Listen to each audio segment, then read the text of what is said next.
Imagine standing in the middle of a great city, not ruins, not rubble, but a living, breathing metropolis.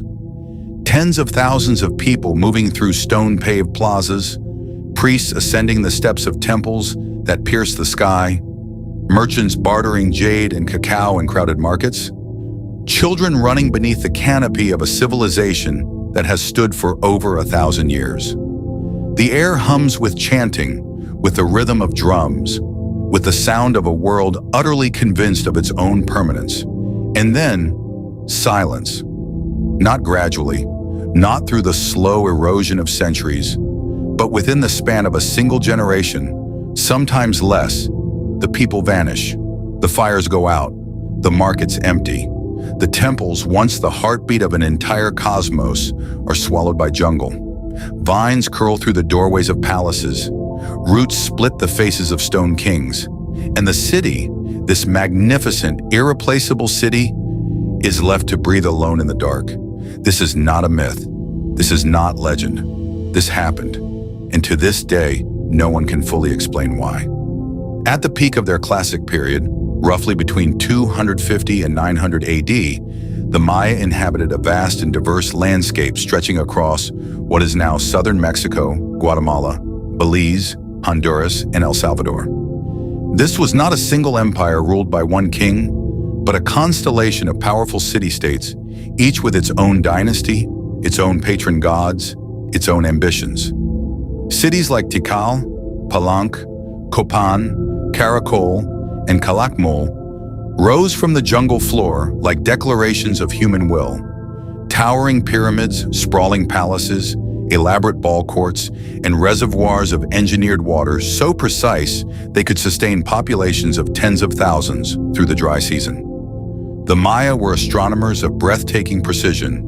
Without telescopes, without modern instruments, they charted the movements of Venus, calculated solar eclipses, and developed a calendar system so accurate it rivals our own. They possessed one of the only fully developed writing systems in the pre-Columbian Americas, a complex script of hieroglyphs carved into stone monuments called stelae, recording the deeds of kings, the movements of stars, the dates of battles, and the will of gods. Their agricultural systems were equally remarkable.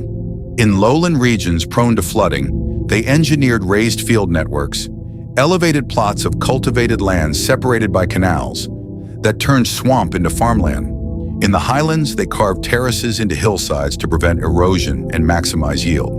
They grew maize, beans, squash, cacao, and chili pepper, feeding cities that, at their height, may have housed more people per square mile than many cities of medieval Europe. This was a civilization of extraordinary sophistication, and it should have endured.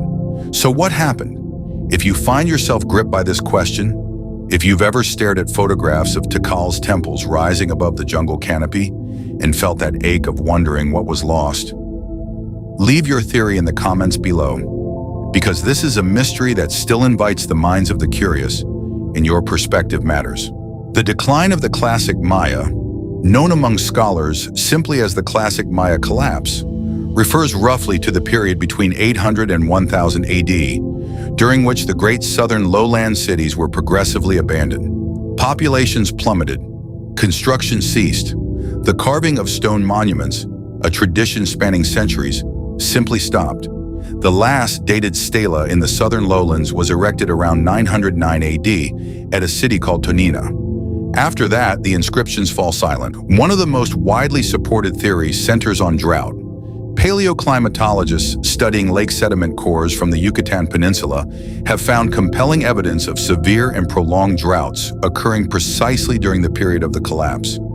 Ancient lake beds reveal sharp reductions in rainfall, in some cases, droughts lasting decades. For a civilization so dependent on rainfall agriculture, on reservoirs, on the delicate balance of wet and dry seasons, such a shift in climate could have been catastrophic. Harvest would fail, reservoirs would empty, the masses would starve. And a starving population does not sustain civilization, it dismantles it. But drought alone may not tell the full story. Alongside the climate data, archaeologists have uncovered extensive evidence of warfare. The classic period was not simply an age of cultural achievement, It was also an age of relentless political competition. Cities formed alliances and waged wars against each other with brutal regularity. The great rivalry between Tikal and Calakmul, which scholars have begun calling a kind of ancient superpower conflict, drew smaller cities into generations of devastating proxy wars. Hieroglyphic inscriptions record conquests, the capture and ritual sacrifice of enemy kings, the humiliation of defeated dynasties. As resources grew scarce, these conflicts likely intensified. Warfare disrupted trade routes, destroyed agricultural infrastructure, and destabilized the political systems that held cities together. Archaeology reveals burned buildings, mass graves, fortification walls hastily constructed in cities' final years. Signs not of a civilization gracefully aging, but of one tearing itself apart under pressure. Then there is the question of environmental degradation. The Maya were not passive inhabitants of the jungle. They actively and dramatically reshaped their landscape. To build their cities, they cleared vast tracts of forest. To fuel the lime plaster that covered their monuments and buildings, they burned enormous quantities of wood. Over centuries, this deforestation may have accelerated soil erosion, reduced rainfall through the disruption of local water cycles, and degraded the very farmland the civilization depended upon. There is a painful irony in this possibility, that the Maya's greatest achievements, their magnificent architecture, their towering temples, may have quietly consumed the ecological foundation on which their survival depended. And finally, scholars point to internal societal collapse, the fracturing of political legitimacy, the rebellion of common people against an elite class that could no longer guarantee prosperity.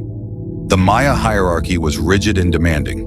Elites extracted labor and tribute from commoners, justified by their claimed role as intermediaries between the human world and the divine. But when crops failed and kings could not deliver what the gods had promised, the social contract shattered.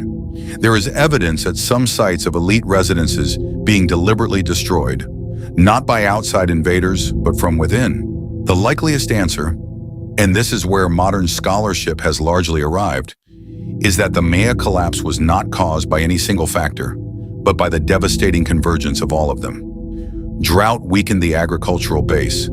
Environmental degradation compounded the crisis. Warfare shattered political stability, and internal rebellion accelerated the final unraveling. It was a perfect storm of catastrophe, centuries in the making, arriving all at once. If you've made it this far, if this mystery has stirred something in you, consider sharing this story with someone who loves history, because these stories deserve to be remembered. The ruins of the great Maya cities still stand today. Tikal rising above the Guatemalan jungle, Palenque carved into the hills of Chiapas, Copan bearing the weight of its hieroglyphic stairway in silence. They are monuments not only to what the Maya built, but to what was lost, and to how completely a civilization can vanish while leaving its bones perfectly intact. We can read their inscriptions. We can walk through their plazas. We can stand at the summit of their pyramids and look out over the jungle that reclaimed everything they made. And still, after more than a century of archaeology, after satellite imaging and LIDAR surveys and the decipherment of their written language, we cannot say with certainty what truly ended them. That silence, the silence of a question that will not close, is perhaps the most powerful thing the Maya left behind. Not just the temples, not just the calendars, but the mystery itself, enduring and unanswered. Like a door left open at the end of a corridor no one has yet dared to walk all the way through.